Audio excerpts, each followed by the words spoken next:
सत्संग की महिमा। सत्संग की महिमा। प्रथम भगति संतन कर संगा। संत महात्माओं का संग पहली भक्ति है। भक्ति सुतंत्र सकल सुख खानी, बिनु सत्संग न पावही प्राणी। भक्ति सुतंत्र सकल सुख खानी, बिनु सत्संग न पावही प्राणी। भक्ति स्वतंत्र है, संपूर्ण सुखों की खान है। कहते हैं सत्संगत मुद मंगल मूला, सोई फल सिद्धि सब साधन फूला। सत्संगत मुद मंगल मूला, सोई फल सिद्धि सब साधन फूला। संपूर्ण मंगल की मूल सत्संगति है। वृक्ष में पहले मूल होता है और अंतिम लक्ष्य फल होता है। सत्संगति मूल भी है और फल भी है। जितने अन्य साधन हैं सब फूल पत्ती हैं, जो मूल और फल के बीच में रहने वाली चीजें हैं। सत्संगति में ही सब साधन आ जाते हैं, इसलिए सत्संग की बड़ी भारी महिमा है। सुंदर दास जी महाराज कहते हैं, संत समागम करिए भाई, या मैं बैठू सब मिल आई। संत समागम करिए भाई, या मैं बैठो सब मिल आई। संत समागम करना चाहिए, यह नौका की तरह है, इसमें बैठकर पार हो जाएंगे। सत्संग संदन की तरह पवित्र बना दे और पारस रूपी सत्संग से कंचन जैसा हो जाए, ऐसा सत्संग है। आगे सुंदरदास जी महाराज कहते हैं, और उपाय नहीं तिरने का सुंदर काढ़ी राम दुहाई। और उपाय नहीं तिरने का सुंदर काढ़ी राम दुहाई। राम जी की सौगंध दे दी कि कल्याण का और कोई उपाय नहीं है, यह अचूक उपाय है। इसलिए सत्संग में जाकर बैठ जाए तो निहाल हो जाए। सत का संग करो, जहाँ भगवान की चर्चा हो, सत चर्चा हो, सत चिंतन हो, सत्कर्म हो और सत्संग हो, तो सत के साथ संबंध हो जाए, बस इससे निहाल हो जाए जीव। जीव को जितने दुख आते हैं सब असत के संग से आते हैं, और अविनाशी का संग करते ही स्वतः निहाल हो जाता है, क्योंकि वह भगवान का अंश है। ईश्वर अंश जीव अविनाशी, चेतन अमल सहज सुख राशि। ईश्वर अंश जीव अविनाशी, चेतन अमल सहज सुख राशि। अतः सत्संग से, सत का प्रेम होने से सत प्राप्त हो जाता है। सत्संग मिल जाए, परमात्मा का संग मिल जाए तो निहाल हो जाए। सत से जहाँ संबंध होता है वह सत्संग है। भगवान के साथ जो संग है वह सत्संग है। असली संग होता है असत के त्याग से। वैसे असत के द्वारा भी सत्संग में सहायता होती है। जैसे सत चर्चा करते हैं तो बिना वाणी से कैसे करें, सत्कर्म करते हैं तो बिना बाहरी क्रिया से सत्कर्म कैसे करें, सत चिंतन करते हैं तो मन के बिना कैसे करें। पर सत्संग में दूसरा नहीं हो, अपने आप ही में मिल जाए, तल्लीन हो जाए। सत्संग, सत चिंतन, सत्कर्म, सत चर्चा और सदग्रंथों के अवलोकन, इन सब का उद्देश्य सत्संग है। श्री राम जय राम, जय जय राम। राधे कृष्ण, राधे कृष्ण। सत्य की प्राप्ति के लिए असत को दूर कर दे तो सत्संग का उद्देश्य पूरा हो जाता है। सन्मुख होई जीव मोहि जब ही, सन्मुख होई जीव मोहि जब ही। असत से विमुख होने पर सत का संग हो जाता है। राग द्वेष ईर्ष्या आदि का जो कूड़ा करकट भीतर में भरा है, यह सत्संग नहीं होने देता। ऐसा मालूम होता है कि मनुष्य चाहे तो इनका त्याग कर सकता है, परंतु फिर भी इसे कठिनता मालूम देती है। कब तक? जब तक पक्का विचार न हो जाए। पक्का विचार करने पर यह कठिनता नहीं रहती। चाहे जो हो, हमें तो इधर ही चलना है। पक्का विचार हो जाए फिर सुगमता हो जाती है। मन में ईर्ष्या, राग, द्वेष आदि दोष भरे हुए हैं। बहुत से भाई बहन इस बात को जानते ही नहीं हैं, और जो जानते हैं वे विशेष ख्याल नहीं करते। कई ख्याल करके छोड़ना भी चाहते हैं, लेकिन इसमें सुख लेते रहते हैं।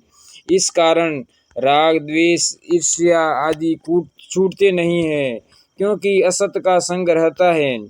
सत का संग, सत्संग मिल जाए तो आदमी निहाल हो जाए। जहाँ सत का संग हुआ वह निहाल हुआ। कारण क्या है? परमात्मा का सत है। बीच में जितना जितना असत का संबंध मान रखा है वही बाधा है। जैसे कल्प वृक्ष के नीचे जाने से सब काम सिद्ध होते हैं, वैसे ही सत्संग करने से सब काम सिद्ध होते हैं। अर्थ, धर्म, काम और मोक्ष चारों पुरुषार्थ सिद्ध होते हैं। तो क्या सत्संग से धन मिल जाता है? कहते हैं कि सत्संग से बड़ा विलक्षण धन मिलता है। रुपया मिलने से तृष्णा जागृत होती है और सत्संग करने से तृष्णा मिट जाती है। रुपयों की जरूरत ही नहीं रहती। गंगा पापम शशि तापम दैन्यम कल्पतरु हरेत, पापम तापम तथा दैन्यम सदः साधु समागमः। गंगा जी में स्नान करने से पाप दूर हो जाते हैं। पूर्णिमा के दिन चंद्रमा पूरा उदय होता है, उस दिन तपत गर्मी शांत हो जाती है। कल्प वृक्ष के नीचे बैठने से दरिद्रता दूर हो जाती है। पर सत्संग से तीनों बातें होती हैं। पाप नष्ट होते हैं, भीतरी ताप मिट जाता है और संसार की दरिद्रता दूर हो जाती है। सत्संग से हृदय की छाना भी मिट जाती है। यह बात एकदम सच्ची है। सत्संग करने वाले भाई बहन तो इस बात को जानते हैं। बिल्कुल ठीक बात है। सत्संग से हृदय की जलन दूर हो जाती है। मनुष्य चाहता है कि ऐसे हो जाए वैसे हो जाए, तो ऐसी बात आती है कि मना मनोरथ छोड़ दे तेरा किया न होई। मना मनोरथ छोड़ दे तेरा किया न होई। पानी में घी नीप जे तो सुखी का खाए न कोई। पानी में घी नीप जे तो सुखी खाए न कोई। यद भावी न तद भावी भावी चैन तदन्या था।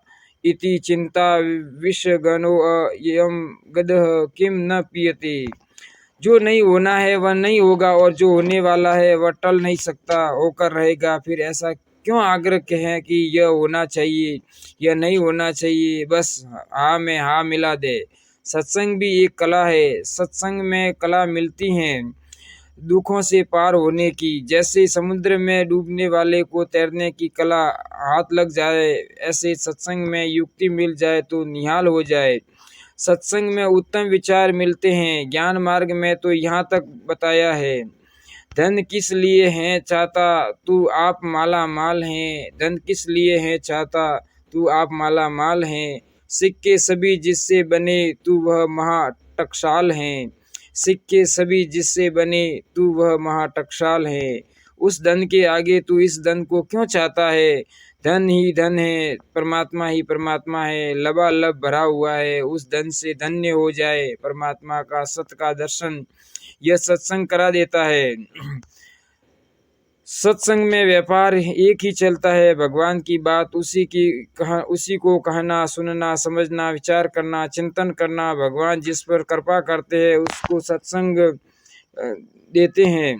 सत्संग दे दिया तो समझो भगवान के खजाने की बढ़िया चीज मिल गई। जो भगवान के प्यारे होते हैं वे भगवान के भीतर रहते हैं। यह हृदय का धन है।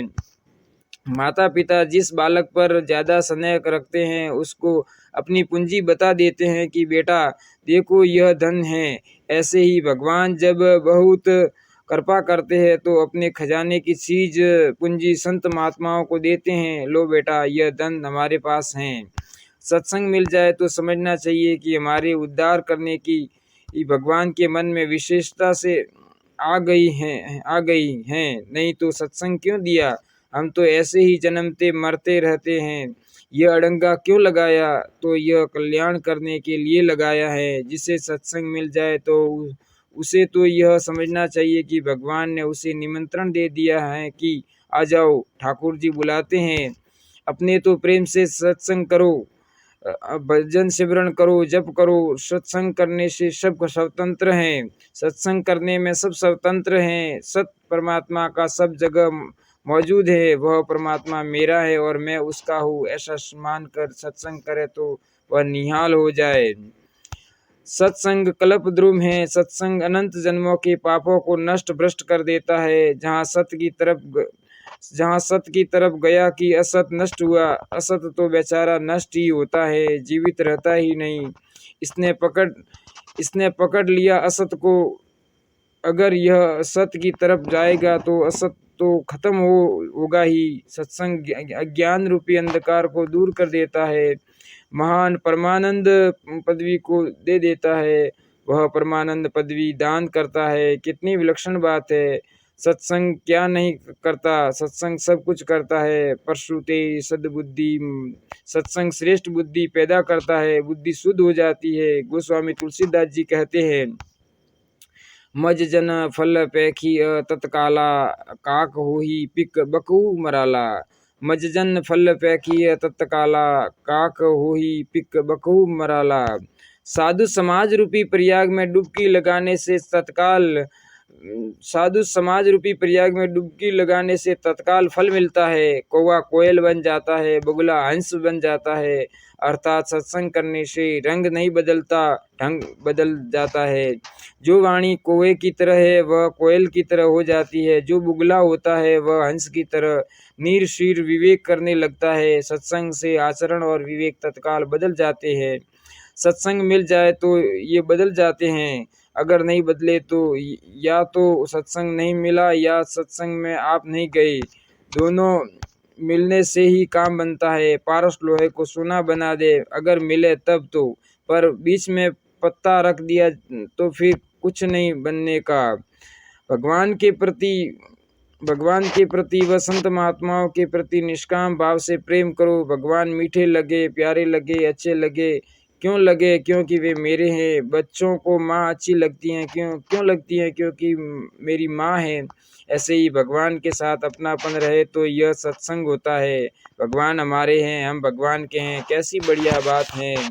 श्रीयावर रामचंद्र भगवान की जय। सत्संग के बारे में आगे महिमा अगले वीडियो में। अगर भक्तों आपको ये वीडियो पसंद आया तो इस चैनल को सब्सक्राइब करें, लाइक करें और आगे से आगे शेयर करें। जय श्री राम।